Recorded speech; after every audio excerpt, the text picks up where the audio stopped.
Part two. Yes, it's part two.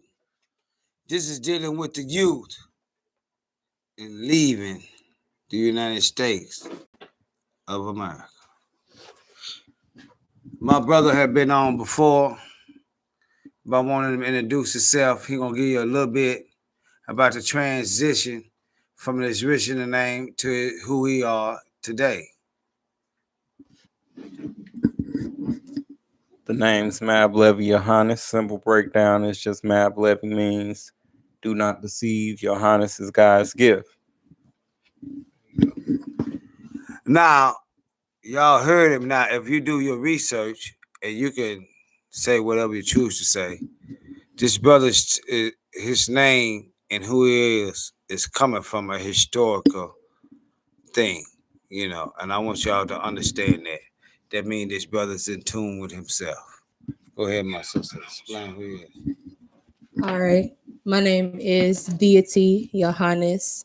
I also did transition from, a birth name that I was given, and I chose a name that spoke to me that had African originality in it. Deity, Diatiye. Dia is Afrikaans for champion. In other languages, it does mean, the light. And T is the mother of, I think Amenhotep. And, she was known for her power and her beauty. And of course, like you said, Yohannes is God's gift. So y'all heard it. Now, before we take this journey to Africa, we want to talk about like the conditions in the living in the soil and the understanding of transition to a land that you descended from. I'm gonna let my brother go ahead and explain that first. So understanding the transition is just understanding that one, we're disconnected because we are many diverse people.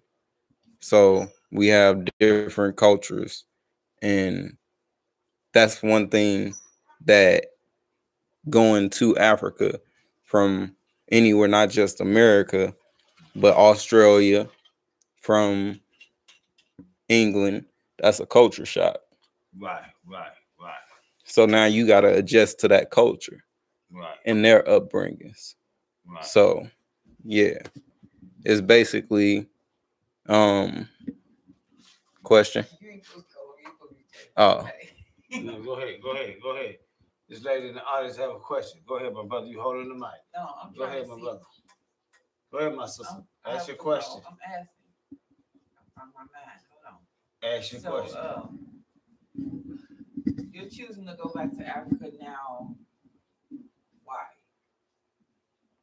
That's the question, my brother. Well, I'm choosing to go back. You mentioned culture shock. Whoa, so ma'am. He Answer the question, shock. ma'am. Okay. Let him answer the question, ma'am. Go ahead, my brother.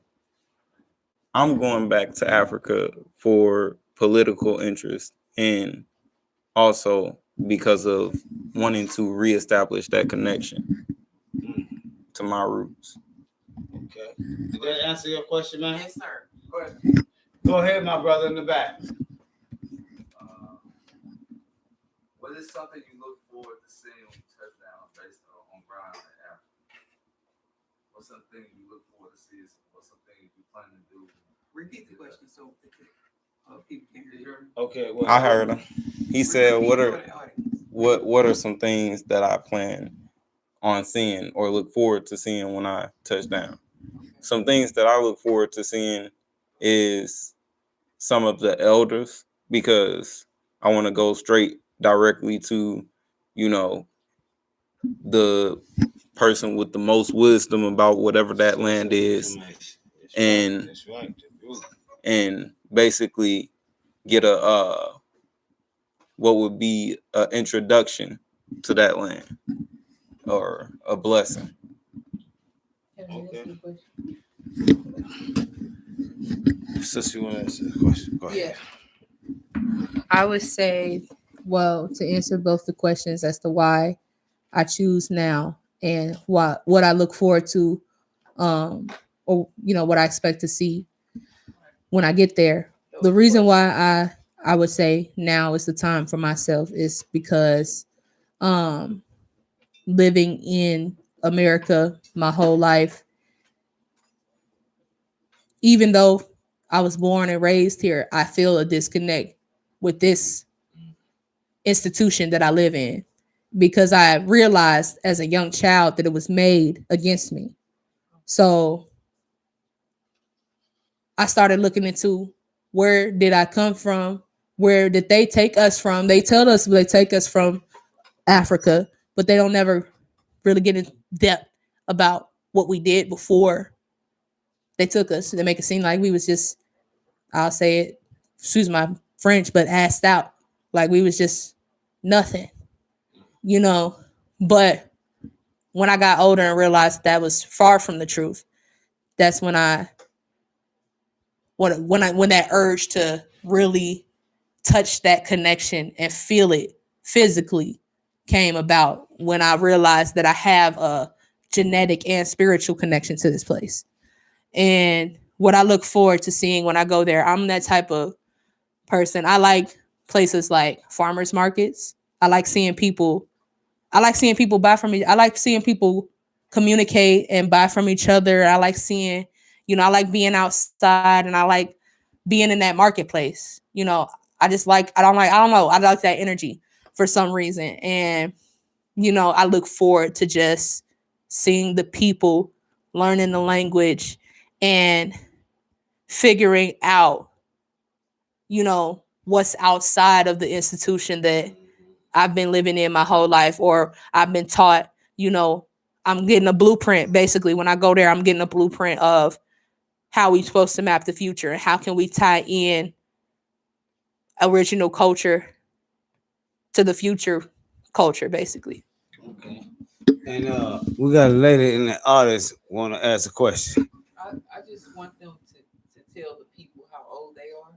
Okay. They saying that they've been living Right. in the United States their whole life, and just Right. give them an idea of how old your Right. on your panel are. Right. We are gonna break into that as well. And I'm gonna let this brother here start off with telling his age and how long he been living in the United States of America. But what I do want to say is something that's very slim but a parable. Something I call a parable for the community, the neighborhood, the hood, or whatever you call it. If you represent something just like St. Louis, just like any other city in the United States, if you represent something or a community that you have never seen, how could you be pure? If you say you're African American and you're willing to die,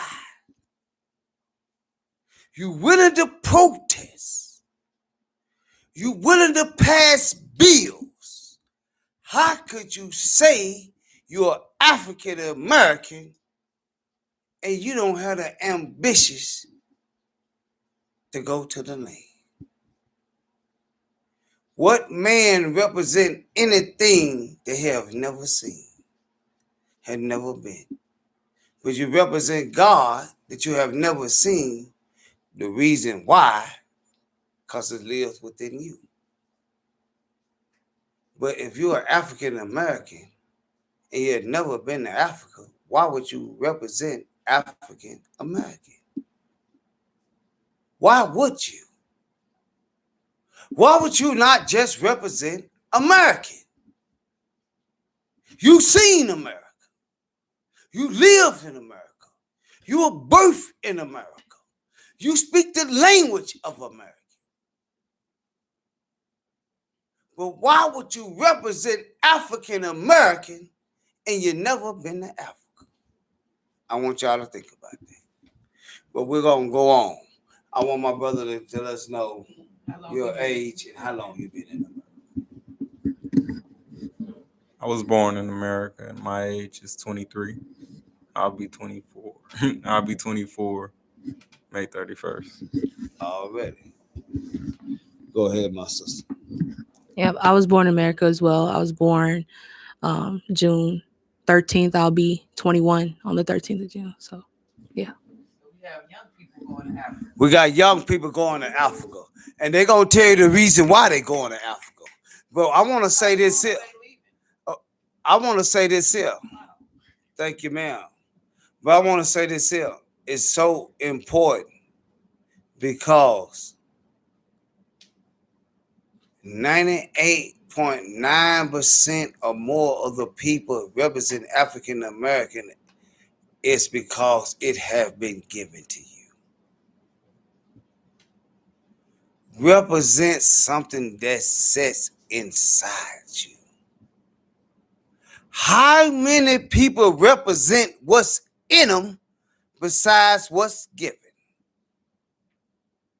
That's something to think about. But these young sisters and brothers on this panel gonna tell you the reason why they going to Africa.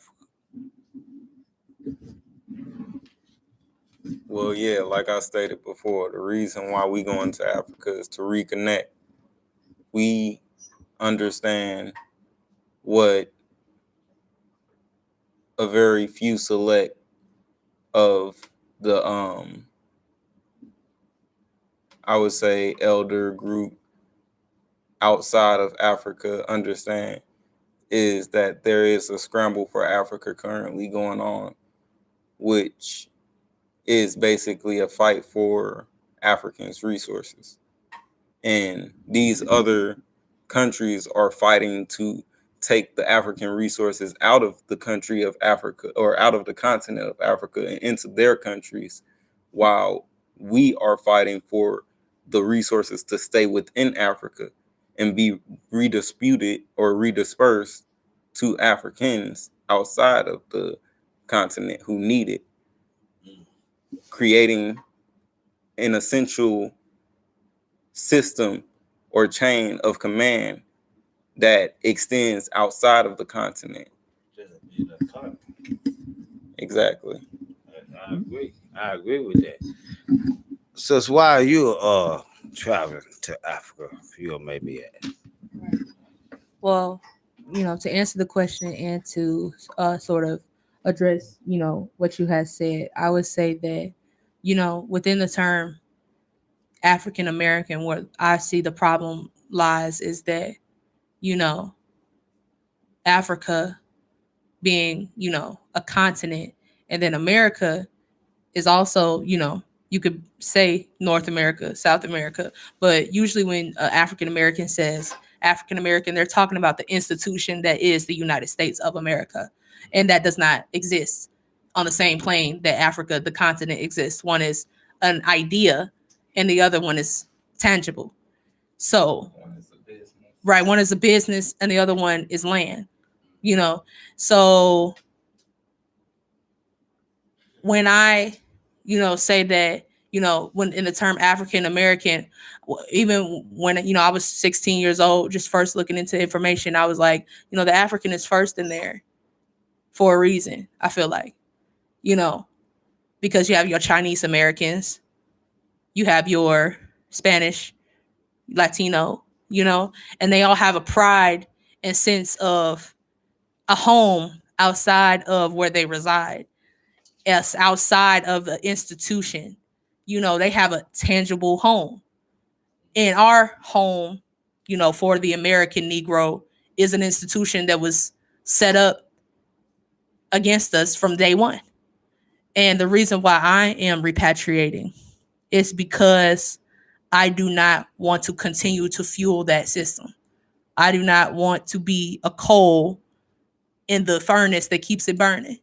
I don't want to participate. I want to separate my bloodline from the trap. We talking about severing generational curses, but this generation was cursed by the institution that is United States of America. Okay. We got an individual in the audience want to ask a question. Go ahead, my brother. Okay, my question is for you. Mhm. When you say you want to separate your bloodline from the trap, can you elaborate on the trap? The trap, yeah.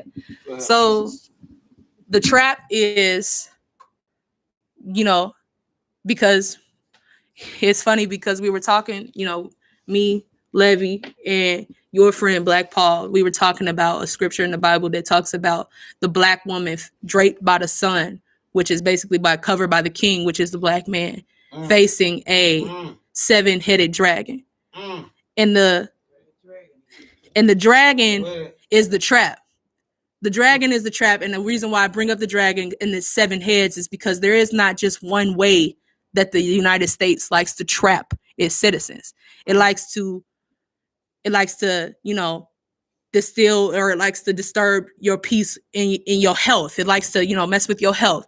It likes to mess with you psychologically. It likes to impede on your freedom. It likes to do a lot of things. Like politically, it likes to lock you up, right? It likes to instill pedophilic and sexual degradation into the community. It likes to literally entrap you by tricking you into enslaving yourself. The illusion of inclusion is the trap. The illusion of inclusion. Yes. So that's what I want to separate my bloodline from and I want to be able to tell my children, I left the United States of America because I saw where it had been and where it's going, and it's not no part of what I wanted you in. If I'm going to continue to bring children into this world and fuel my bloodline and fuel, you melanated people into the future, I'm going to separate them from what I think harms them prematurely. And I feel like the United States system is direct harm to the African mind, child, body, soul. It's basically the antichrist to that. And so I want to be able to tell my children that I separated you from that so you can grow to your full potential. Yeah. We still don't. So you guys don't have to tell exactly what date you're leaving, but Yeah. Right. within the next 60 days, we're talking about they're going to Africa soon, guys. Right. And I wanna touch on the basis of this sister and this brother. And I want y'all to clearly think about that and sleep on that. Because these are young brothers and sisters that's under the age of 25. Mm-hmm. If they under the age of 25, just imagine what the ones that's coming up 10 years in the unborn. If we could get in position on the law, just imagine what they'll be. And I want to cover something. I was doing some defining on the black church. And when I look deep into the black church, and it go farther, and we will touch on those basics.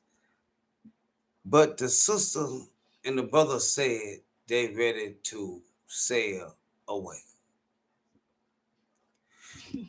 But if you go into the black church, they want to sail away. They want to get away from these people.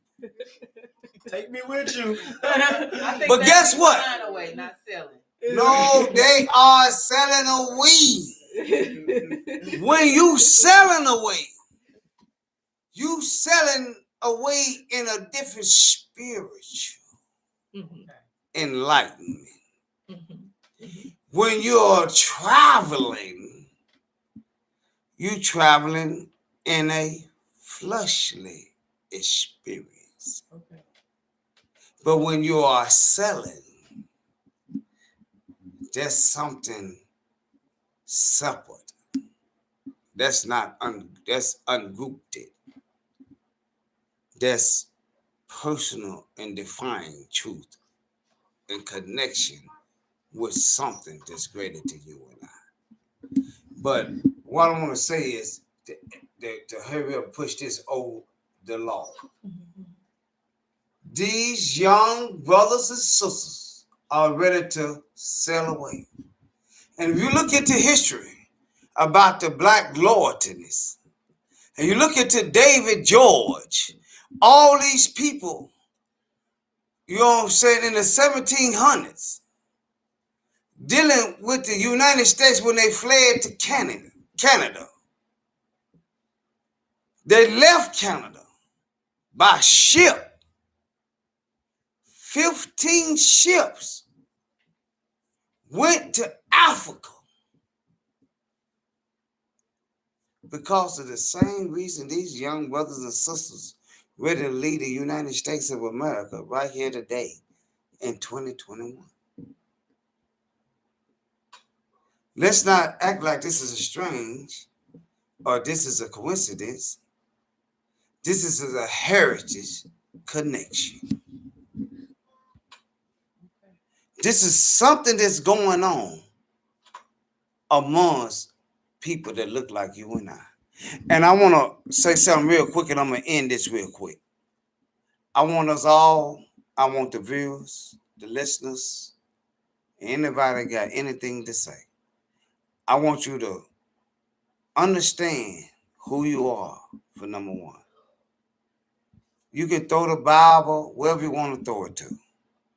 But I want you to look at it and define who you are and who are your people.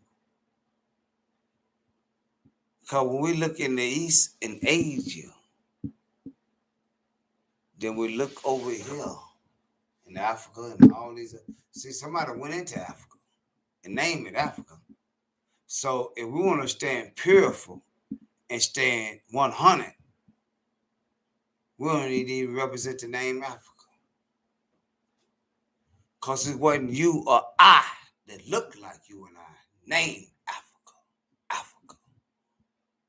If we want to get deep and get to the law, don't even represent the name Africa. You cannot change anything using the same language that confuse you or suppress you. You must use the original language and go by the original laws and speak on the original tongue. That's the only thing will change anything. I want these brothers and sisters here, this youth here, to close it out with their deepest and their fluids. Because I communicate with them. They fluid. Go ahead, Miss Slade. I see you. To let the panel know, let you guys know, the Brain Chamber will be watching you on your journey to Africa. Yes. And beyond. The Brain Chamber will be watching y'all on your journey and beyond. And also, we're just a spirit away. See, they don't understand what I said there. I know y'all do. We're a spirit away. We'll reach you. The time you waste running to the telephone, tap in. We're all together, wherever we at. Because we connected spiritual. Go ahead, my brother. With truth. Yeah, we just setting an example for the youth so that the next generation that comes up after us, is very, very prepared for what we started to face late, early. That's the main motivation. That was real short and sharp, but I want y'all to listen to it. That was very important what he said. Dissecting. Sorry. Go ahead, my sister. Yeah. Well, yeah. Basically, just to sum it up, we could definitely get into, semantics and things of that sort. The name that predates Africa is, Alkebulan, and I also, you know, use that interchangeably. And Thanks for the sharing. political climate that Africa is in, we're ready to, once we are able to regain ownership, we're looking for a new name. It's either, we have an option to go back to Alkebulan or to pick something different, for the future in, our language. But that's what my whole repatriation is about. It's about creating a different future where it's connecting the lifestyle of original people as far as the connection to nature, being as though, the first bones dug up ever is over there. The richest land is that continent as far as resources value wise. And currently the only continent that is still firm into the earth's crust and not free floating like every other continent on this planet. There's proof in the pudding about the ancestral energy and knowledge that comes for Africa. You can argue all day long whether, America is the original land, Mexico is the original land, we can do that all day. But at the end of the day, when you look in the mirror, when you draw blood, it's down to your phenotype, it's down to your DNA. Your phenotype is the physical manifestation of your DNA. And when I look at my African people, we know who we are. And the whole goal of my repatriation is for us to be able to redeem ourselves and stand alone and play the game, because the game is being played on us. So I want to be able to empower us enough to be players in the game. And the